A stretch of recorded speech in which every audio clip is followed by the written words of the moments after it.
அனைவருக்கும் வணக்கம். நீங்கள் பார்த்து கொண்டிருப்பது பன்ருட்டி பாவலன் கவிஞர் சுந்தர பழனியப்பனின் காட்சி ஊடகம். அனைவருக்கும் வணக்கம். நான் பன்ருட்டி பாவலன் கவிஞர் சுந்தர பழனியப்பன். காலத்தால் அழியாத காவிய கம்பனாக நம்மோடு வாழ்ந்து கொண்டிருக்கின்ற கவியரசரை பற்றி நம்ம தொடர்ந்து பார்த்துட்ருக்குறோம். அந்த வகையில் இன்றைக்கு கவியரசர் குறித்து, கவியரசர் இறந்து போனதாக செய்தி.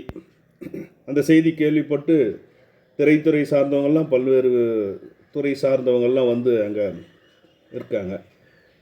அந்த தருணத்தில் எம்எஸ் விஸ்வநாதன் அதிகமாக அழுது ஆர்ப்பாட்டம் செய்து தன்னுடைய ஆதங்கத்தை வெளிப்படுத்துகிறார். அப்புறம் பார்த்தா கண்ணதாசன் உள்ளே உட்காந்துருக்காரு. இயக்குனர் ஸ்ரீதர் அவர்கள் கூட்டு போய் தன்னோட அலுவலகத்தில் வச்சு திருஷ்டி சுற்றுறாரு. அந்த காலகட்டத்தில் எம்ஜிஆருக்கும் கவியரசருக்கும் ஒரு இணக்கமான உறவு இருந்ததாக தெரியல. இருந்தாலும் கூட புரட்சித் தலைவர் எம்ஜிஆர் அவர்கள் அலைபேசியில் தொடர்பு கொண்டு உடம்பை பார்த்துங்க அப்படின்னு சொல்கிற கூடிய அளவு அந்த செய்தி பரவுது. சரி, இந்த செய்தியை பரப்பினது யார்? இந்த வதந்தியை பரப்பினது யார்? இப்படி பல்வேறு விதமான சந்தேகங்கள் பலர் மனதில் எழுது. அந்த செய்தியை, அந்த வதந்தியை பரப்புனது கவியரசர் அவர்களே. ராஜா அண்ணாமலை புறத்தில் இருக்கிற நண்பர் முருகப்பன் வீட்டில் ஷோபாவில் உட்காந்துட்டு எல்லாருக்கும் ஃபோன் பண்ணி இந்த மாதிரி செய்தியை சொன்னதாகவும், எம்எஸ்சி எப்படி அழுவார் என்று நான் இப்பொழுதே பார்த்து விட்டேன், நான் இறந்து போனால் எம்எஸ்சி எப்படி அழுவார் அப்படிங்கிறது இப்போ பார்த்துட்டேன், அதனால் எம்எஸ்சிக்கு முன்னாலே என்னை அழைத்து கொள் இறைவா என்று இறைவனிடத்தில் கவியரசர் வேண்டுதல் வைத்ததால். இந்த தருணத்தில் தான் நண்பர் வீட்டுக்கு வந்த கோவை செழியன் படம் எடுக்கணும் அப்படின்னு சொல்கிறாரு.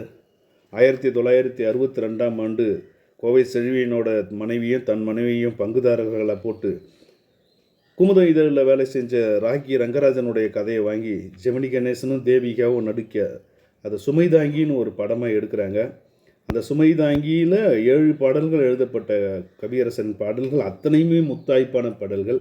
அந்த முத்தாய்ப்பான பாடல்களில் மயக்கமா கலக்கமா அப்படின்னு ஒரு வாழ்க்கை என்றால் 1000 இருக்கும், வாசல் தோறும் வேதனை இருக்கும், வந்த துன்பம் எதுவென்றாலும் பாடி நின்றால் ஓடுவதில்லை, பாடி நின்றால் ஓடுவதில்லை, எதையும் தாங்கும் இதயம் இருந்தால் இறுதி வரைக்கும் அமைதி இருக்கும், மயக்கமா கலக்கமா மனதிலே குழப்பமா வாழ்க்கையில் நடுக்கமா.